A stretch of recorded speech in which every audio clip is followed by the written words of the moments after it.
bien-aimé, j'aimerais aussi savoir, le monde artistique aujourd'hui évolue dans la diversité.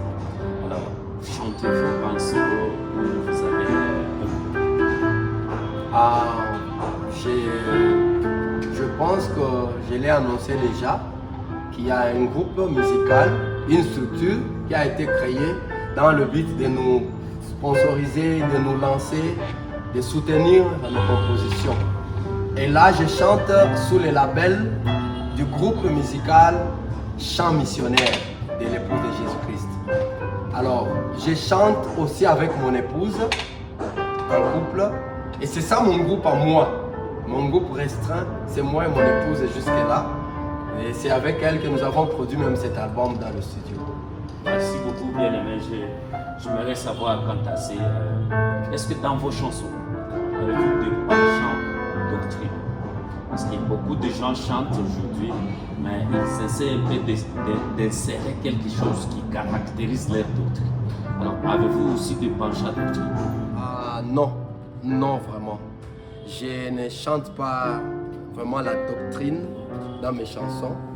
Vous savez, mon frère, bon, quelque part, vous allez m'excuser, mais j'ai plaint nos artistes d'avoir un peu dévié de la ligne de conduite. Les chants est censé bénir les enfants de Dieu, unir les enfants de Dieu et réunir tant soit peu toutes les tendances possibles. Parce que nous chantons dans des circonstances. Le deuil, le mariage, les occasions multiples que nous pouvons avoir, la communion fraternelle. Alors, quand on prend la chanson comme quelque chose qui doit regrouper une catégorie de gens et mettre les autres en dehors de cela, je pense que ce n'est pas correct. Ce n'est pas vraiment juste. Je vois dans le temps, nos prédécesseurs ont composé des chansons. Voyez les chants inspirés qu'on a, les cantiques, les chants de victoire, les cantiques inspirés. Et tout ce qu'on a comme chansons, même que les frères ont composé dans le temps. Mais il n'y avait pas vraiment de polémique, de doctrines, de ceci, cela. On se réunissait tous et on pouvait apprécier. Alors là, moi, j'ai préféré prendre des dispositions quant à ça. Je ne chante pas la doctrine. Je chante les chansons qui sont universelles, les chansons qui n'ont pas une connotation doctrinale, mais pouvant édifier, pouvant répandre la bonne nouvelle du royaume de Jésus-Christ. Je chante pour créer la communion entre les enfants de Dieu, pour cultiver l'amour, la paix dans les gens. Je n'ai pas vraiment l'intention de diviser les gens ou de dessiner un cercle avec une catégorie de gens et mettre les autres à l'écart. Voilà. Merci, bien-aimé. J'aimerais un peu savoir, bien-aimé, par rapport à cette question. Vous dites que vous chantez pour unir les gens, faire la communion. Est-ce que vous respectez les ABC du message que nous apporte parfois? Always believe Christ. Yes. Oui, je respecte, je suis censé respecter parce que même quand nous prêchons, en parlant de la doctrine et tout ça, le prédicateur est censé, dans la déontologie professionnelle, la déontologie ministérielle de l'évangile, le prédicateur est censé prêcher les lignes qui unissent l'église où il prêche. Pas pour diviser, pas pour créer des polémiques. Donc nous soutenons la cause. Si vous arrivez quelque part, on vous cède la chair et le pasteur de cette église ne croit pas à ce que vous croyez, peut-être il y a une petite différence d'opinion, il est sage de mettre dans votre poche votre opinion et de prêcher les grandes lignes qui vous unissent et bénir les enfants de Dieu, mettre une pierre à la construction et partir. Et le chant aussi est censé unir, est censé être consommé par tous les hommes de Dieu, tous les enfants de Dieu doivent se retrouver autour de la chanson. Donc, je respecte vraiment le ABC du message. Merci, bien-aimé. Je vais chuter par cette question en disant que vous avez accepté de faire la carrière gospel. Et je pense que quand vous le faites, vous avez des attentes. Et quelles sont vos attentes? En fait, en faisant la carrière musicale, j'ai une vision. Et ma vision est que Jésus-Christ a prié dans Saint Jean. Il a dit que tous soient un.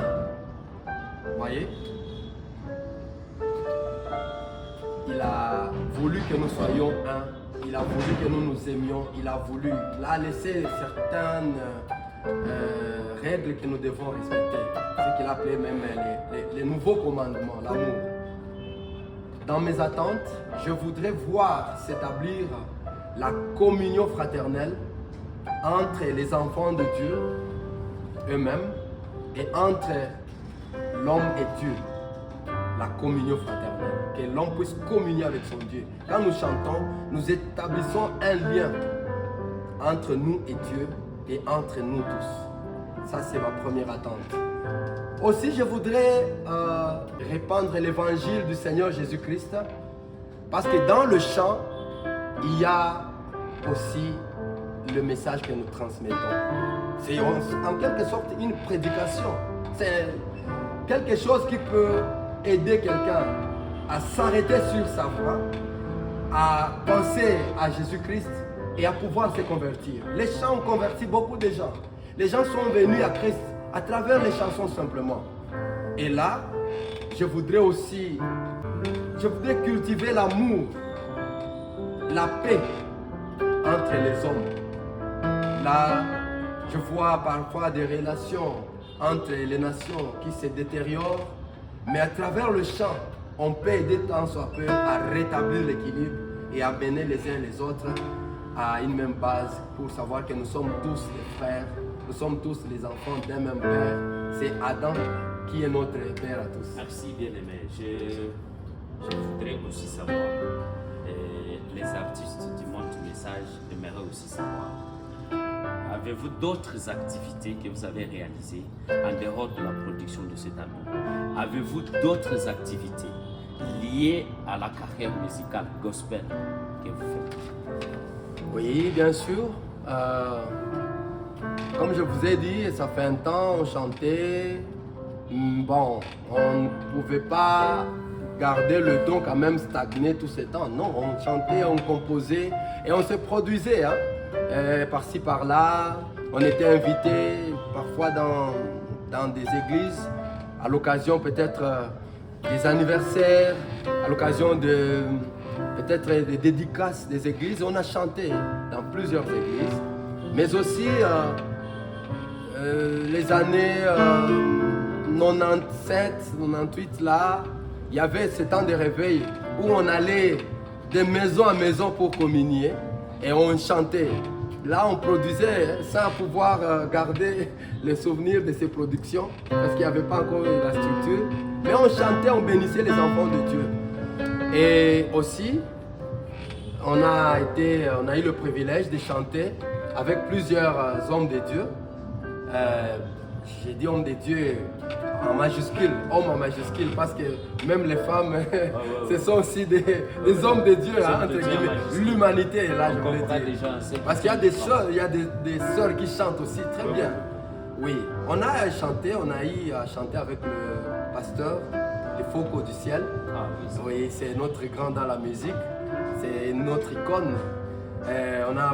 On a eu le privilège de l'accompagner dans un concert à Goma. C'était l'année 2014, si j'ai bonne mémoire. Oui, 2014. On a aussi chanté avec le grand poète Alain Moloto, d'heureuse mémoire, paix à son âme. Nous avons aussi été avec lui l'année 2011, oui, 2011, oui, je pense. Il était à Bukavu et dans la circonstance, Dieu nous a unis. On a chanté avec lui. Et c'était dans quelle forme de production? En fait, il était invité depuis Bruxelles. Il devait venir pour tenir un séminaire par rapport à l'adoration. Parce qu'il avait produit, il venait de produire son dernier album, Le fruit de mes lèvres. Et il sillonnait, il faisait aussi des tournées pour répandre l'œuvre et pouvoir parler de cet album. Alors, il y avait un pasteur qui l'avait invité, le pasteur de la 8e CEPAC Ngouba, qui l'a invité depuis Bruxelles pour venir exposer son album et chanter aussi. Alors, nous avons aussi été connectés par la providence divine et nous avons chanté avec lui et nous avons passé un très bon moment avec lui. Et à part lui, il y a aussi d'autres hommes de Dieu. Je cite en passant le frère Patrice Moubiaï. On a chanté avec lui à Goma l'année 2009 lors de la campagne d'évangélisation du pasteur Barouti. Il était venu avec une grande délégation, comme il ne marche jamais seul. Il y avait aussi le frère Johnny Lutondo.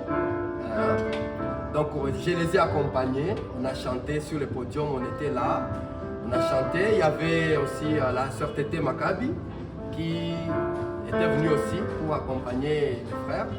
Il y avait aussi frère Charles Lingomo. Oui, ce sont tous des chantres, ils sont connus, ils ont des albums. Ils ont été produits par le pasteur Barouti. Et à l'époque, bon, nous aussi on tentait. D'ailleurs, j'ai encore la promesse du pasteur Barouti qui m'avait aussi dit que quand je serai prêt, il pourra aussi me lancer. Je sais que le moment est arrivé et on pourra alors le faire si Dieu le veut.